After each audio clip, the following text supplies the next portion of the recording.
Welcome to the Genius Factory. Enjoy the video. In this video, I will explain how to make delicious Napa Cabbage kimchi. First, choose a fresh Napa cabbage, ideally weighing around 3 to 4 pounds. Cut the cabbage into quarters lengthwise, then chop it into 2-inch pieces. Next, you'll brine the cabbage. Sprinkle about 1/2 cup of coarse sea salt evenly over the pieces. Let it sit for approximately 2 hours, turning occasionally, to draw out excess water and soften the leaves. While your cabbage brines, let's prepare the flavorful kimchi paste.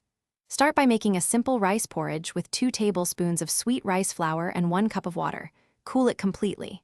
In a blender, combine a generous amount of garlic, ginger, and onion with a few tablespoons of fish sauce.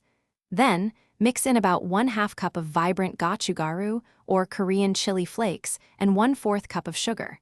This creates the base for your spicy, savory paste. After 2 hours, your cabbage should be softened. Rinse it thoroughly under cold water at least 3 times to remove excess salt.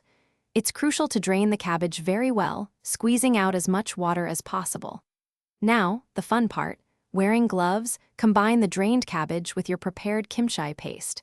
Ensure every piece is evenly coated. Pack the kimchi tightly into an airtight container, leaving about 1 inch of headspace. To begin fermentation, leave your sealed container at room temperature for 1 to 2 days. You might notice bubbles and a slightly sour smell, which indicates active fermentation.